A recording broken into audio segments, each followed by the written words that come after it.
queridas amigas internautas. Que bom estar com vocês aqui em mais um programa Assunto de Mulher, aqui na Web TV São Caetano. Não esqueçam, todas as quartas-feiras, a partir das 3h30 da tarde, eu, doutora Silvia Petrelli, falando sobre o nosso universo feminino. E hoje, como não poderia deixar de ser diferente, hoje nós temos um tema interessantíssimo para todas vocês, que é sobre implantes dentários. E para explicar tudo sobre o tema, eu recebo, é um prazer recebê-lo aqui, o cirurgião dentista Marcos Luiz Cristóvão, especializado em implantodontia. Seja muito bem-vindo, Marcos, em meu programa, é um prazer recebê-lo aqui. Silvia, muito obrigado pelo convite. Vou no programa tentar esclarecer algumas dúvidas para vocês sobre o tema da implantodontia. Espero que as informações sejam de caráter elucidativo, que possa acrescentar e tirar algumas dúvidas de todos. Marcos, eu já gostaria que você explicasse para minhas queridas amigas internautas quais são os casos necessários de implantes dentários. Na verdade, o implante ele serve para substituir uma raiz ou um dente que você perdeu. Então, sempre que houver uma perda de um elemento dental, de um dente, há ou pode haver sim a indicação de um implante. Marcos, e me fala uma coisa, existem tipos diferentes de implantes e quais são eles? Na verdade, os implantes, basicamente, existem formas diferentes de implante. Implante é sempre de titânio, ou 99% deles são de titânio. Tá? Existem os implantes zigomáticos, né, que são feitos em uma ancoragem craniana, não é feita uma ancoragem na maxila, na mandíbula, e sim no zigoma. E existem os implantes que são instalados nas arcadas dentárias. Tá? Basicamente a diferença é isso. O que vai mudar nos implantes é a superfície que ele possui e a forma com que ele possui a conexão interna dele, da onde a gente consegue fazer a prótese. Isto muda de implante para implante, mas implante a critério são estruturas metálicas de titânio. Marcos, qual que é aquele tipo de implante que você, eu não entendo muito, mas assim, que você diminui o dente ou você coloca um pino, é isso que é esse de titânio que você comentou ou não? Vamos lá. Eu sempre brinco que ninguém quer implante, todo mundo quer dente. O dente, ele pode ser apoiado, uma coroa protética, desculpe, ela pode ser apoiada sobre um elemento dental, uma raiz que você teve, você faz um preparo sobre essa raiz e encaixa uma prótese. Ou você pode substituir, quando a perda dessa raiz, que é onde eu tenho o suporte, você tira essa raiz e aí você coloca o implante. Então sempre que você tiver um dente, uma raiz colocada no osso, você não vai ter um implante. É sempre melhor ter uma raiz do que um implante. O implante ele é indicado quando eu tenho a perda deste elemento dental e a sua raiz. Né? Existe dente para a gente é sempre composto de duas partes. A coroa, que é a parte visível que as pessoas veem, e a raiz, que é a parte que fica dentro do osso. A implantodontia ela veio sempre que há a perda da raiz, certo? Porque eu posso perder a coroa, mas fazer uma prótese sobre a raiz remanescente. Entendi. Entendeu? E isso, a durabilidade tanto de um quanto do outro, qual que você recomenda mais, qual que você faz no seu dia a dia? Ou depende muito de cada paciente, do quadro clínico? A durabilidade de uma coroa protética é em torno de 10 anos. Tá? Existem coroas que duram 20, 30, 40 anos, tá? Mas a média de uma coroa seria de 10 anos. Então, a coroa, que é a parte que a gente vê, que enxerga do dente, essa deveria ser substituída a cada 10 anos. Se ela é feita sobre um dente, é muito melhor do que sobre um implante.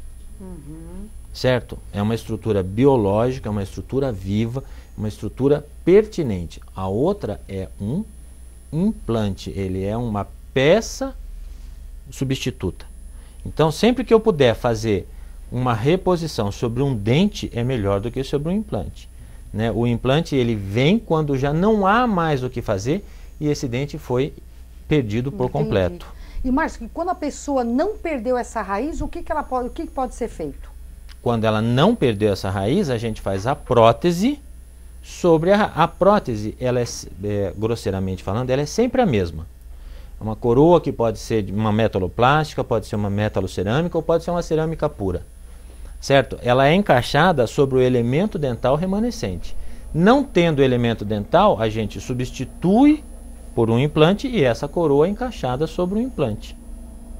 O implante, na verdade, ele só se aplica quando eu perco o dente, quando eu tenho que extrair o dente. Entendi. Aí o implante se aplica. Não tem uma justificativa de eu, nunca existiria, eu tirar um dente sadio para colocar uma prótese. Certo. E você acha, agora falando um pouquinho da perda, né, da perda óssea, existem sintomas que antecedem essa perda e como nós devemos fazer para evitar? Na boca, quando a gente fala em osso da boca, o osso onde o dente da gente é preso, é o osso alveolar, ele só existe enquanto existir dente. Toda vez que eu tirar o dente, o organismo reconhece aquilo como algo sem função. E sendo sem função, o organismo vai eliminar aquilo. E aí eu tenho a perda óssea, eu tenho a reabsorção do osso. Não sei se você já viu aquelas pessoas que tiraram todos os dentes há muito tempo atrás. Sim. Eu vou falar de forma popular, a boca murcha. Sim. Por quê? Isso o que é, Marcos? É uma retração da gengiva? Não, é o osso. O osso, é o osso que é reabsorvido. Como aquilo não... O osso alveolar ele serve para segurar o dente. Então sempre que eu tenho o impacto, eu estimulo o osso para que ele vá se regenerando. Quando eu tiro o estímulo, eu não tenho impacto. Eu não tenho o estímulo mais sobre o osso. O teu organismo entende que aquilo não serve para nada. Como o nosso organismo tende a poupar energia, ele tira tudo que não serve para ele. E aí eu acabo tendo a retração do osso e a gengiva, como está apoiada nesse osso, retrai junto. Então eu tenho a perda óssea. Você acha que essa reposição óssea bucal tem a ver com a predisposição da paciente ter osteoporose?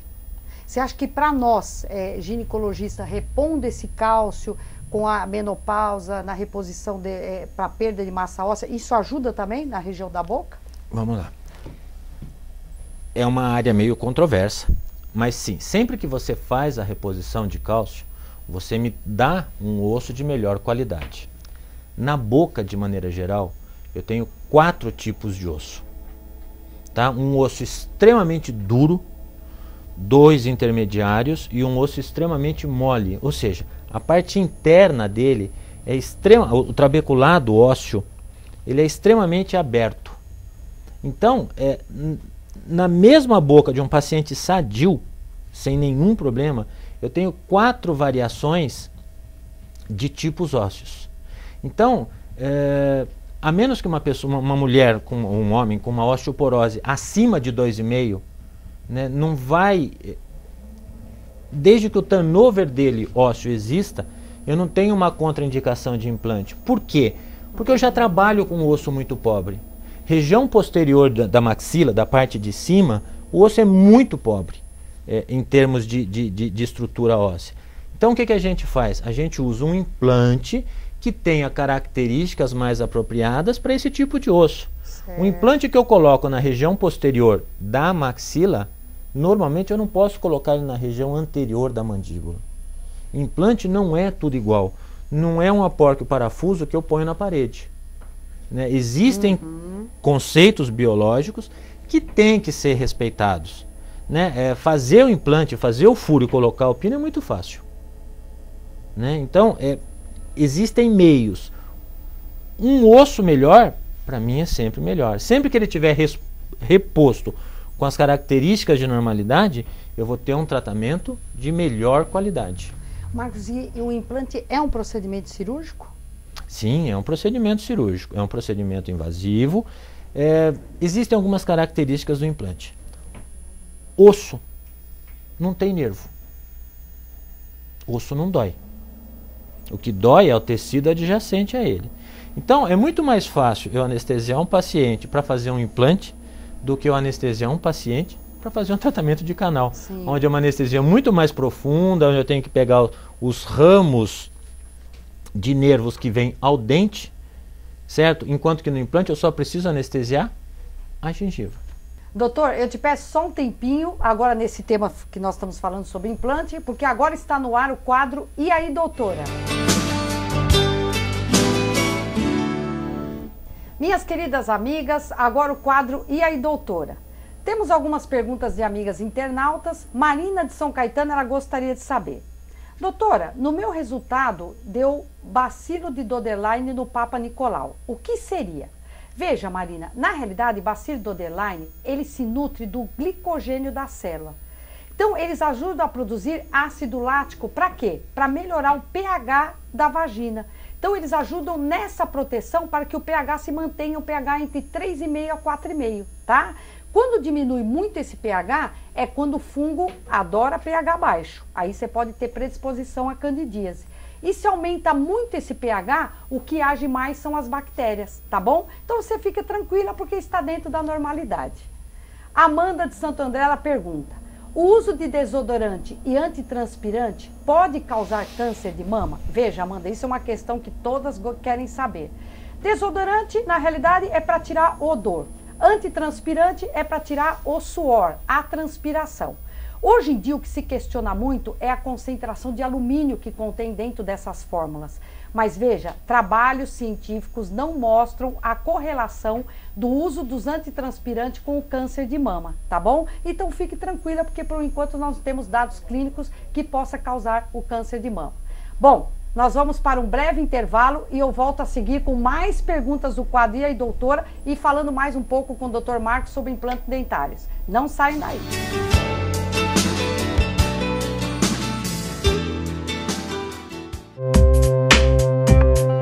Neste Dia dos Pais, o Parque Shopping São Caetano está cheio de novidades. A cada R$400 em compras, você recebe um cupom para concorrer a um Mercedes Classe A. E ao final da promoção, os 100 clientes que tiverem as maiores somas de gastos vão ganhar uma máquina Nespresso U, mais uma seleção Best Seller com 50 cápsulas de café.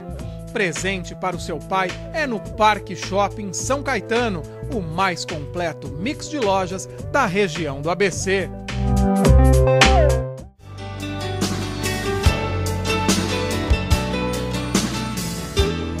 Minhas queridas amigas, estou voltando com o quadro E aí, doutora?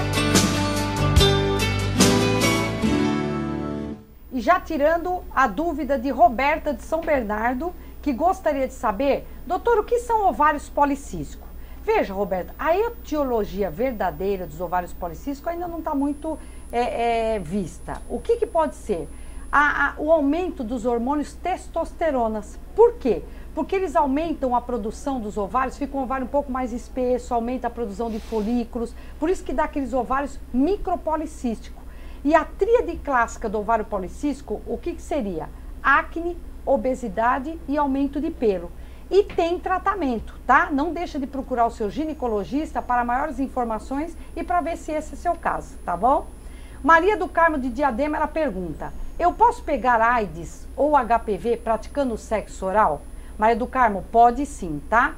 A secreção vaginal, ou seja, os fluidos vaginais e o próprio esperma em contato com a cavidade oral, se tiver algum cortinho, o colega aqui pode até falar melhor, que nós estamos falando sobre hoje, sobre justamente a parte da odontologia, mas assim, isso pode favorecer mais esses microcortes, a predisposição realmente a pegar esses tipos de doença e principalmente também, que eu tenho visto muito com relação ao HPV, tá? Para orofaringe e a boca também, tá bom? Então fiquem alerta, não deixe de passar com um profissional específico para poder avaliar, tá bom? Antônio Carlos, do bairro Olímpico, ele pergunta, é daqui de São Caetano: o homem também pode aplicar a vacina do HPV? Antônio, pode sim, tá? Hoje em dia a vacina do HPV também ela está disponível para homem. Então o que é importante? A quadrivalente. Por que a quadrivalente? Porque ela pega os 4 subtipos de HPV, o de baixo grau e o de alto grau. No caso para homem também, para prevenção do câncer de pênis, para prevenção do câncer de boca e anal. tá? A faixa etária, por enquanto, seria realmente dos 9 aos 26 anos, mas acredito que estudos estão mostrando que isso venha a se estender muito mais, tanto para homem quanto para mulher, tá bom? Minhas queridas amigas, agora voltando com o colega aqui, Dr. Marcos, que está falando sobre implantologia, e voltando um pouquinho, que nós estávamos falando sobre anestesia, você falou com relação à gengiva, anestesia, ela é mais local ou ela tem que ser geral também? Ou ela pode ser geral? A anestesia vai depender muito do tipo de pessoa e do tipo de procedimento que vai ser feito. Existem pessoas que têm um grau de ansiedade, de medo muito grande. E mesmo com algumas medicações, a gente não consegue controlar isso no consultório. Então, para essas pessoas, independente do procedimento ser muito extenso, a gente acaba indicando um procedimento a nível hospitalar por causa de uma sedação profunda, um pós-operatório tranquilo, um transoperatório tranquilo e um nível de conforto maior para esse paciente. Existem pacientes que o grau da cirurgia, mas nós estamos falando de grandes reconstruções, tá, para implantodontia, demandam um nível hospitalar. Né? Eu sou adepto que cirurgia de implantes zigomáticos são a nível obrigatoriamente hospitalar, apesar de que muitos colegas fazem a nível de consultório com muita propriedade, mas eu ainda preferiria um nível hospitalar para implantes zigomáticos. Né? E toda a parte de reconstrução, quando envolve uma área muito extensa, aí sem dúvida não tem nem opção, é hospitalar sim, anestesia geral a nível hospitalar. Marcos, e com relação à gengivite, como eu devo tratar essa gengivite? Acaba tendo muitos casos com relação a implante ou não? A gengivite é uma inflamação da gengiva ao redor de um dente natural. Quando a gente fala de implante, a gente fala de periimplantite. Tá? Existe uma diferença. E a forma com que a doença se apresenta e é tratada também difere de quando a gente está falando de dente e de quando a gente está falando de implante. Quem trata? Um cirurgião, um dentista. Certo? Tanto de preferência, um periodontista. Apesar de muitos colegas que não são periodontistas tratarem esse procedimento. Basicamente são profilaxias, escovação e fio dental. É cuidado. A gengivite ou a periimplantite são inflamações da gengiva normalmente causadas por controle de higiene bucal deficitário. E me fala um pouquinho, também falando sobre tratamento, o que você acha da ação dos bisfosfonato e o que é osteonecrose? Bisfosfonatos são substâncias usadas para conter o turnover ósseo, né, para evitar a perda óssea, principalmente nos casos desculpa, me fugiu o termo, de osteoporose muito avançadas ou pacientes submetidos a tratamentos oncológicos. Né? O que esta medicação provoca? Ela provoca uma diminuição do metabolismo ósseo e acontece principalmente na região de mandíbula, que é uma zona onde existe uma menor vascularização. O que acaba acontecendo? Eu tenho pouco sangue correndo, porque é uma zona de pobre vascularização. Eu tenho um osso que não se remodela na velocidade ideal e às vezes este osso acaba morrendo. Então ele promove uma osteonecrose. É uma doença que a gente não tem como controlar, né? O tratamento ele é paliativo, a gente vai tratando a sintomatologia que vai acontecendo, ora com antibiótico, ora com anti-inflamatório, ora com aplicação de laser, e ainda não existe um protocolo muito bem estabelecido para tratamento dessa doença. Chegou-se no determinado momento colocar-se como uma contraindicação absoluta, mas a gente já está tendo casos onde eu tenho implantes instalados e a osteonecrose ocorrendo ao lado. Chegou-se a a dizer que o implante era o disparador disso. E não necessariamente, está se chegando à conclusão que não necessariamente. Precisa de muito estudo ainda. Mas e essa osteonecrose, se não tratada, pode levar a um câncer? Não, esta osteonecrose, veja bem, não existe um tratamento específico. Eu vou fazer determinada conduta e vou parar o processo. A gente vai tratando a sintomatologia. Existem casos que mesmo em tratamento, a gente chega a ter uma fratura de mandíbula. Total. Ela vem crescendo, ela vai crescendo e fratura, a ponto da gente ter que fazer intervenções de maior porte, colocar placas de contenção. Não tem. É ela que vai determinar a hora que ela vai parar. A gente vai dando condições para que o organismo vá se repondo. Anti-inflamatório, analgésico, antibiótico, em cada situação. Mas é uma doença que está complicando bem para a gente. O câncer nos ossos, ele pode afetar os dentes? Pode ser feito implante? Depende muito do grau também, né? Vamos lá. Pode, a grosso modo pode. Existe o tempo correto para se intervir. Né? É um paciente onde o risco é muito maior. Né? A gente trabalha hoje com implantodontia com uma taxa de sucesso em torno de 96%, 98%. Né? Num paciente, a maioria dos casos dá para ser usado em implante. Sim, a grande maioria. É muito raro a gente não conseguir. O paciente oncológico ele tem um tempo correto de se intervir, né? E a taxa de sucesso cai. Por quê? Porque o oncológico ele toma bisfosfonatos injetável, né? Diminui muito a resposta do osso. Porque quando eu faço o implante, eu faço um furo no osso, eu coloco o meu pininho de titânio, e aí eu preciso que o osso venha e grude nele, que ele ósseo integre a essa estrutura. E para que o osso cresça, eu preciso de uma resposta desse osso, né, de um turnover ósseo, que o bisfosfonatos impede. Ele é um antirreabsortivo. Ele não deixa reabsorver e, consequentemente, diminui a proliferação. Então, pode ser feito. A gente tem casos de sucesso. Agora, o nível de sucesso diminui muito, a gente chega a trabalhar na casa dos 70%, 75% contra 96% de um paciente sadio. Mas é assim, eu acho que é uma questão de necessidade e de orientação. O paciente está ciente, o profissional é competente e habilitado para aquela situação. Existe a necessidade, aí passa a ser um jogo mais complexo, né? A indicação ela é muito mais delicada. Ô Márcio, e qual seria as contraindicações então de um implante? Talvez uma contraindicação mais absoluta? A gente já passou por muita coisa. Cigarro já foi dito como contraindicação absoluta. Bisfosfonato já foi posto como contraindicação absoluta. Paciente oncológico já foi posto como contraindicação mais absoluta. Mais do que oncológico, né? E você acabou de comentar. Paciente complicadíssimo para a gente trabalhar é o diabético. Sim. Né? Já foi posto como contraindicação. Hoje, no momento em que a gente se encontra na implantodontia, eu acho que são todas contraindicações relativas. A gente aumenta o risco, mas eu acho que tem que ser conversado. Qual é a sua necessidade, o quanto você precisa disso, qual é o risco que você está disposto a correr. Porque assim, implante não deu certo. O que aconteceu? Ele não grudou no osso. Tira ele, deixa o organismo reabsorver, reposicionar e depois pensa se um outro procedimento ou não. Lembra que nós estamos falando de profissionais capacitados que não cometam iatrogenias como a gente está cansado de ver. Tá?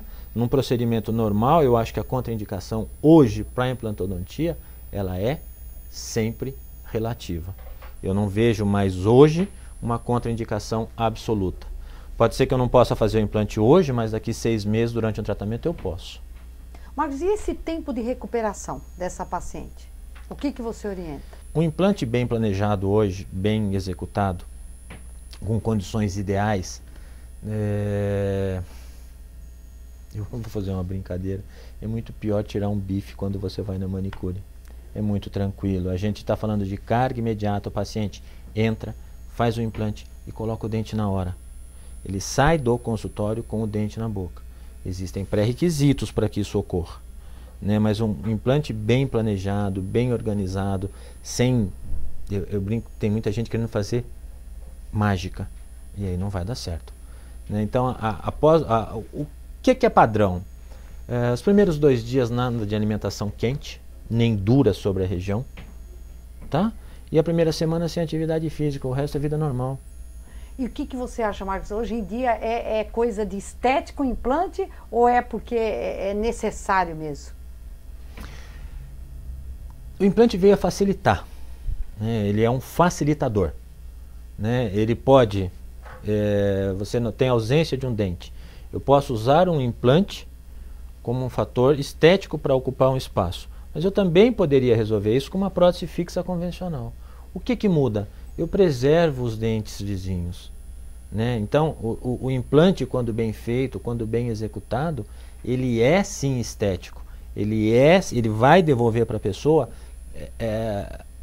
visualmente aquela aparência que ela gostaria, mas principalmente ela vai devolver qualidade de vida. Você vai ter uma alimentação melhor, você vai digerir o alimento de forma melhor, o bolo alimentar que vai para o teu estômago é mais adequado para que ocorra a partição dele no estômago. Você devolve sim função e devolve sim estética. Eu acho que a grande vantagem do implante é conseguir ter as duas coisas, a função e a estética juntos. Minhas queridas amigas, que pena, o tempo é curto, Marcos, que pena, eu ficaria aqui falando muito mais sobre o tema, que eu achei muito exemplar a sua explanação. Eu gostaria que você deixasse seu contato para minhas queridas amigas internautas. Eu atendo em São Caetano, na Rua Amazonas, no Amazonas Center 363, sala 108. O meu telefone é o 4223-8786. Eu gostaria só de agradecer hoje a minha querida amiga Thalita Cardoso, que foi quem me deu essa pulseira. Hoje eu estou com ela. Obrigado, minha amiga. Um beijo para você. E não esqueçam, quarta-feira que vem, a partir das 3h30 da tarde, eu aqui novamente com vocês. Um beijo e até lá.